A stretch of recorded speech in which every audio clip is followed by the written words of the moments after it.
Биринчи класска да бунусун акча, тигинисин акча эчтекесин берген жокмун. Просто эле китебин эле алып берип койдум мен. Аны дагы карызга алып, аяшым бар. Ошодо 5000 сом алып, агынын прописин дагы 2-классын, 3-класста окуган баламдын дагы эрте окуп калышкан да. Бирөө 6-класс, бирөө 3-класс окуйт, экинчиси. Алардын керектүүлөрүн алып бердим. Анан кийин азыр мынакей 500 канча сом эле турат. Анткени УЗИге барышым керек эртең. Баламды деген физкультурадан чыгарышым керек да, физкультурага катышканга болбойт ал. Даже каты басканга болбойт. Бир аз ошо көбүрөөк мындай лишний движение болсо, ошо көз төрүшүп баштайт. Бир жак бөйрөгү эле иштеп турат да. Они со своим мужем неоднократно открывали свое дело, свой бизнес. Но почему-то данный бизнес, в который она вкладывала душу, время, энергию, отбирая это все у своих детей. Ведь она параллельно с этим бизнесом, она еще 5 успела родить, нянчила их, воспитывала, растила их. И они еще успевали какими-то своими делами заниматься. Вот. Она ведь не настояла на том, чтобы этот бизнес был зарегистрирован на нее, вот, чтобы она была защищена, да, тем, что вот если разойдутся, у нее свое дело есть. А также дом, деньги, которые они с мужем зарабатывали на этих их общих делах, на эти деньги они строили дом. Получается, что наша героиня никакого отношения к этому дому не имела, да, хотя она потом и кровью его зарабатывала. Вот, и вот такие случаи во многом проявляются.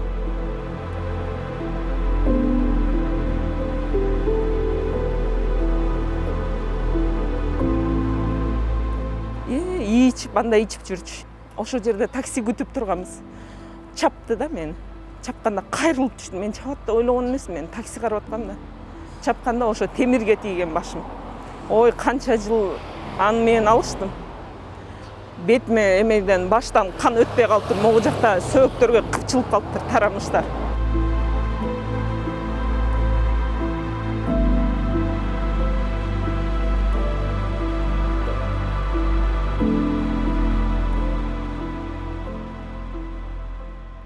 Конечно же, наша самая больная тема – это женщины. Вот если посмотреть количество обращающихся женщин или мужчин, разумеется, 80% обращений – это, к сожалению, наши женщины. Обращаются в основном с жалобами на обращение их супругов к ним. Насильственные действия совершают очень часто. Очень, конечно, страшные иногда такие моменты приходится услышать, но в основном просят, чтобы мы молчали, не распространяли. Я говорю всегда, давайте обратимся с заявлением в милицию, да, в органы. Нет, меня вообще он тогда убьет. Я говорю, чем я вам могу помочь, скажите, пожалуйста. Ну вот, многие женщины обращаются за тем, чтобы мы помогли им обратиться за алиментом в судебные органы, за алиментами, чтобы хотя бы хоть как-то себя и детей содержать хоть на что-то.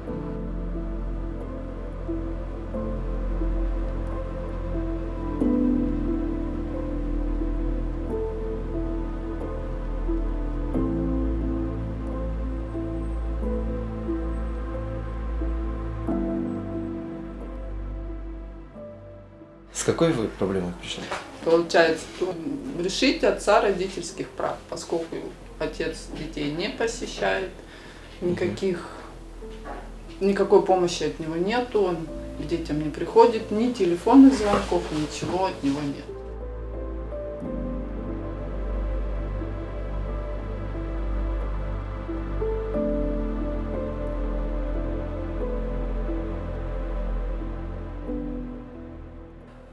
Ну, в данном ЦБЮП с 2016 года, да, 2016 года, оказывается, время как бежит.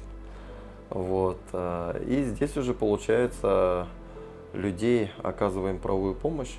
В настоящее время уже больше стало случаев, когда люди приходят с вопросами по расторжению брака, по взысканию алиментов, по лишению родительских прав. Сейчас вот именно тенденция, что вот люди именно просят о помощи, да, о том, чтобы оказали правовую помощь. Вот. Ну, у людей, поскольку нету денег, они все-таки приходят, и в основном довольные люди уходят, получая, и удивляются в основном, что мы должны. Я говорю, ну, хорошее настроение с вас.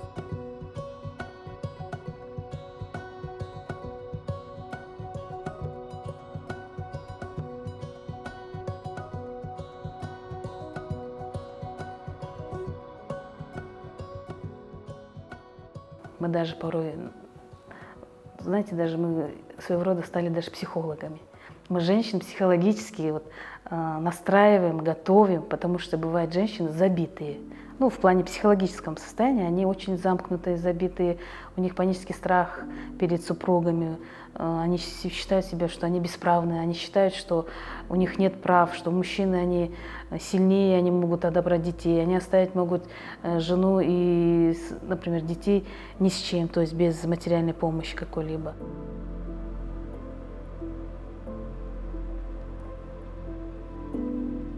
Стараемся, конечно. В первую очередь мы психологически настраиваем.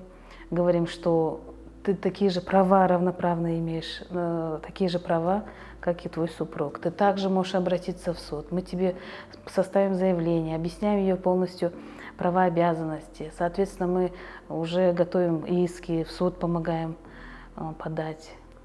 Соответственно, расторгнуть брак, взыскать алименты. Думаю, что каждый гражданин обязан знать свои права и пользоваться этими правами. Если они будут пользоваться этими правами, то наше общество будет в первую очередь грамотным, наше государство будет развитым.